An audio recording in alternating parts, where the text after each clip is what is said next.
स्वागत है आपका शो पर और first of all a very happy new year. और शुरुआत करेंगे सर, जब डेटा फाडा की ओर से आएगा दिसंबर नंबर्स के ऊपर, इसके ऊपर हम डिटेल डिस्कशन भी करेंगे। बट ओवरऑल अगर देखना चाहे 2023 की अगर हम बात करें तो एक इंडस्ट्री के लिए ओवरऑल आप कैसे देख रहे हैं, कैसा रहा 2023 का साल?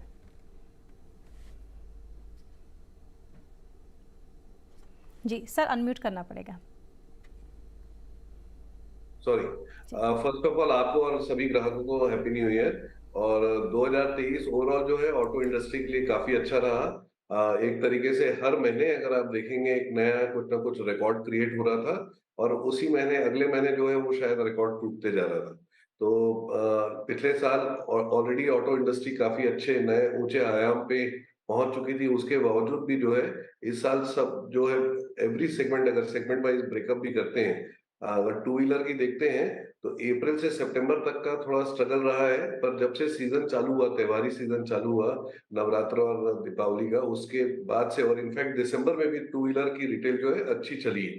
पैसेंजर कार तो खैर एसयूवी के कारण जो है एक प्रमुख आकर्षण का केंद्र रहा है। लोग जो है बढ़ चढ़ के गाड़ियां खरीद रहे हैं, और हर महीने नए नए कीर्तिमान और नए नए रिकॉर्ड स्थापित हुए हैं। आप देखें कि आज ही अनाउंस हुआ है कि 40 लाख गाड़ियों से ज्यादा हिंदुस्तान में पिछले साल रजिस्टर हुई है, जो अपने आप में एक नई ऊंचाई, नया स्तर है।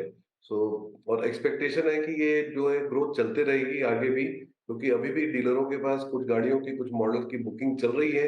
और डिमांड जो है वॉक इन और शोरूम में जो कस्टमर की आवक जो है वो लगातार बनी हुई है। तो आने वाले साल में भी इस पे देखा जा रहा है कि पैसेंजर कार में डिमांड बढ़े रहेगी।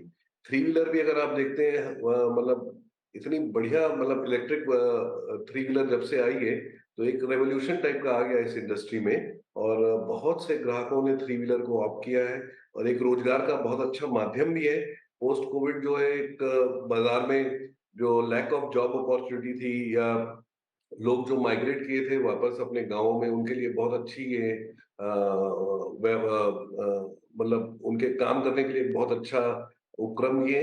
और साथ ही साथ जो हमारे कमर्शियल व्हीकल हैं, जिनको हम बोलते हैं हमारी व्हील्स ऑफ इकोनॉमी है, उन्होंने भी बहुत अच्छा परफॉर्म किया है, लगातार उसमें ग्रोथ देख रहे हैं हम। केंद्र सरकार की जो योजनाएं हैं, अगर इंफ्रास्ट्रक्चर में लगातार काम होता रहेगा, माइनिंग सेक्टर अच्छा चलता रहेगा, और ओवरऑल व्यापार में बढ़ोतरी के कारण कमर्शियल सेक्टर में भी आप अच्छी ग्रोथ देख सकते हैं।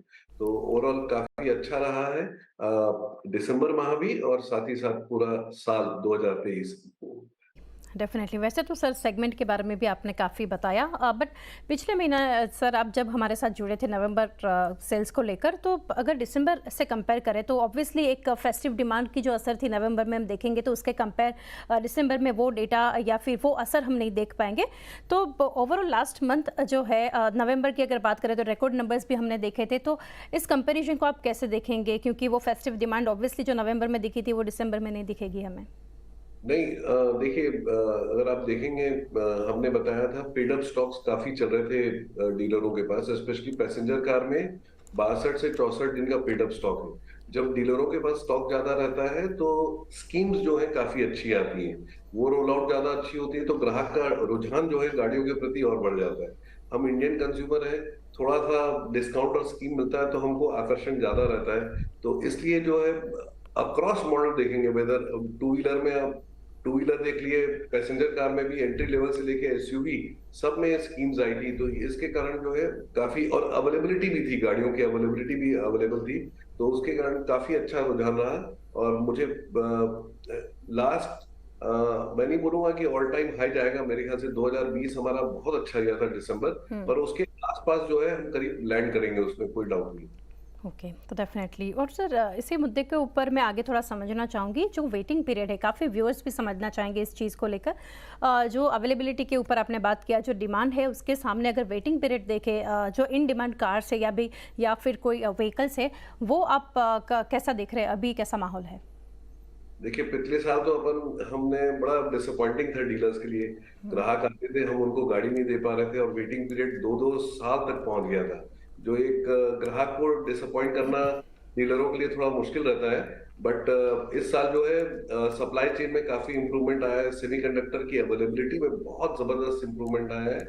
तो अब जो है वो वेटिंग पीरियड रिड्यूस होके अब कुछ मॉडल या कुछ वेरिएंट में ही रह गया है, हाई एंड वेरिएंट में स्पेशली, और वो अभी 3-4 महीने एवरेज में जो है वो वेटिंग पीरियड है।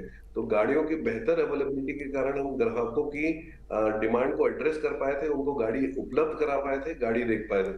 आने वाले समय में ये वेटिंग पीरियड और कम होना चाहिए, एक स्टॉक मिलना है। कुछ गाड़ियों का तो रहता है पर्टिकुलर कलर मॉडल आपकी चॉइस का हमेशा डीलर के पास अवेलेबल नहीं रहेगा, हम्म। बट वेटिंग पीरियड डेफिनेटली आगे आने वाले समय में जो स्थिरता दिख रही है वो सबको देखते हुए वेटिंग पीरियड और कम होने की उम्मीद है।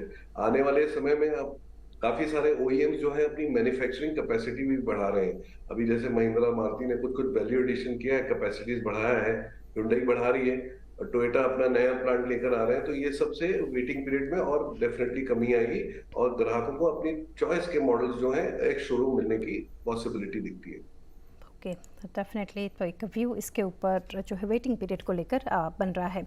2022 के सामने सर अगर कंपेयर करें 2023 को, तो ईवी फ्रंट पर जो है यहाँ से सेल्स बढ़ता दिख रहा है आपको, इसके ऊपर क्या कहेंगे?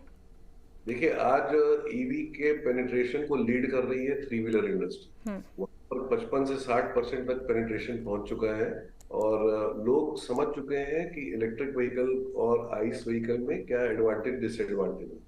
वैसे सिमिलरली आज टू व्हीलर में भी एक बढ़ोतरी दिख रही है, पर हमारे जो केंद्र सरकार ने फेम सब्सिडी का थोड़ा विड्रॉल किया था और नई सब्सिडी स्कीम फेम की जो है वो आने वाली है।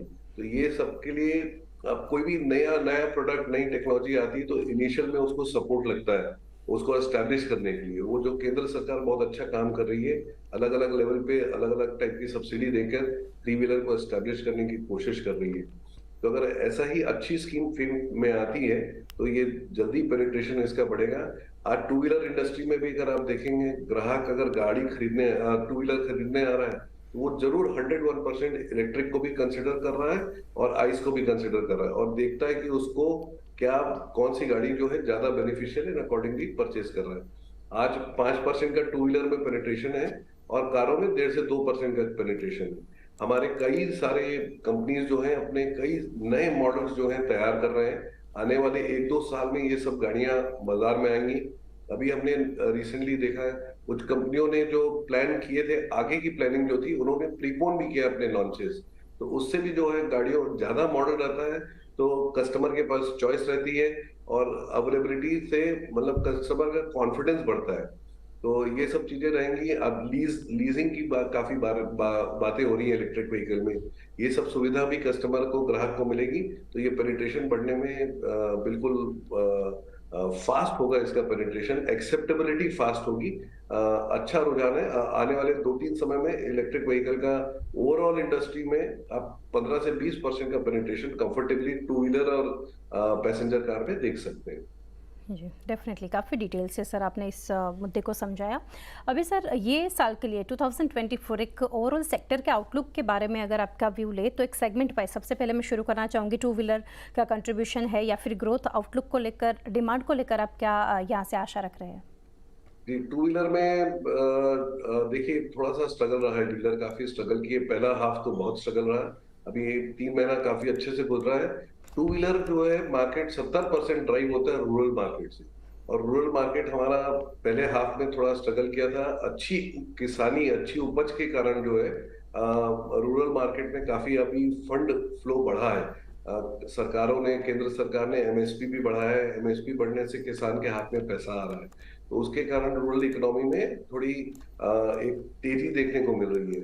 तो टू व्हीलर इंडस्ट्री पूरी डिपेंड करेगी कि रूरल मार्केट कितना जल्दी और कितने अच्छे से रिकवर करता है। आने वाले समय में जो हमारी सेकंड क्रॉप होगी या मनरेगा के जो काम खुलेंगे और कुछ कुछ जो केंद्र सरकार को कुछ स्कीम्स लाना पड़ेगा कि रूरल इकोनॉमी, आज पूरा भारत बढ़ रहा है पर आज एक थोड़ा सा हमारा रूरल इकोनॉमी जो भारत है जो वो थोड़ा सा पीछे छूटा हुआ है।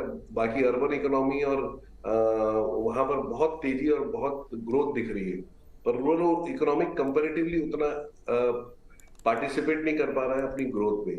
तो उसको बढ़ोतरी देना बहुत जरूरी है। और जैसे जैसे अगर रूरल इकोनॉमी में करंट आएगा, एक उठाव आएगा, उसके साथ साथ टू व्हीलर इंडस्ट्री में डेफिनेटली उठाव आएगा क्योंकि 70% two wheeler industry rural economy से गवर्न होती है। तो मुझे लगता है कि आने वाले साल में हाई सिंगल डिजिट के आसपास, मतलब करीब 8 से 10% के आसपास टू व्हीलर इंडस्ट्री की ग्रोथ आना चाहिए। ओके, तो डेफिनेटली। और सर फार्म इक्विपमेंट को लेकर आई मीन ट्रैक्टर का इसमें हम समावेश करेंगे, तो उसको लेकर उसके आउटलुक के बारे में आप क्या कहना चाहेंगे, कैसा रह सकता है ये साल? देखिए, फार्म इक्विपमेंट ऑलरेडी बहुत नए हाई में है। जब काफी लोग कोविड के बाद जो है डेफिनेटली रिटेल काफी बढ़ी, और साथ ही साथ जब शहरों से जो लोग माइग्रेट हुए अपने गांवों में, तो गांव में कुछ ऐसे भी लोग रह गए जो वापस शहर नहीं गए, वो अपने गांव में ही सेटल हो गए। अब इनको कुछ एम्प्लॉयमेंट चाहिए था, उस एम्प्लॉयमेंट के लिए उन्होंने ट्रैक्टर, ट्रॉली, ये सब भी खरीदा। एग्रीकल्चर पर्पस के अलावा ट्रैक्टर का डिप्लॉयमेंट बिजनेस पर्पस से भी हुआ, जहां पर वो शायद ईंटें, रेती, और यहाँ तक कि लोगों को भी फेरी करते हैं, किराए पे लगाते हैं अपने ट्रैक्टर को। तो एक तरीके से उन लोगों ने, इसलिए ट्रैक्टर की सेल जो है कोविड के दौरान या उसके बाद भी लगातार बढ़ते रही। तो एक लगातार, और अपना एकरेज जो है, जो एग्रीकल्चर एकरेज है, जो कितने एकड़ में जो किसानी होती है, वो भी लगातार बढ़ते जा रहा है। ये सब कंट्रीब्यूट करते रहेंगे ट्रैक्टर सेल्स को आगे बढ़ाने में। ऑलरेडी मैं आपको बता रहा हूँ, काफी एक उच्चतम स्तर पे है वो सेल्स। इतना एक्साइटमेंट, इतना नंबर्स जो है सोचे नहीं थे, बट उसके बावजूद भी इस साल भी पूरा ट्रैक्टर इंडस्ट्री अच्छा परफॉर्म करी है। तो आने वाले समय में भी मेरे को लगता है लो सिंगल डिजिट के आसपास ट्रैक्टर इंडस्ट्री की ग्रोथ होना चाहिए। ये बहुत महत्वपूर्ण रहेगा ट्रैक्टर इंडस्ट्री के लिए कि हमारा मॉनसून कैसे जाता है। मॉनसून के हिसाब से ट्रैक्टर इंडस्ट्री में परचेज बढ़ती या घटती है, किसान की कमाई के हिसाब से। तो मॉनसून अच्छा रहेगा तो ट्रैक्टर इंडस्ट्री डेफिनेटली अच्छी रहेगी। और मनीष सर, एक लास्टली समझना चाहेंगे, हाई स्टॉक्स इन्वेंटरी को लेकर अभी भी कुछ चिंता है, और अगर है तो कौन से सेगमेंट में?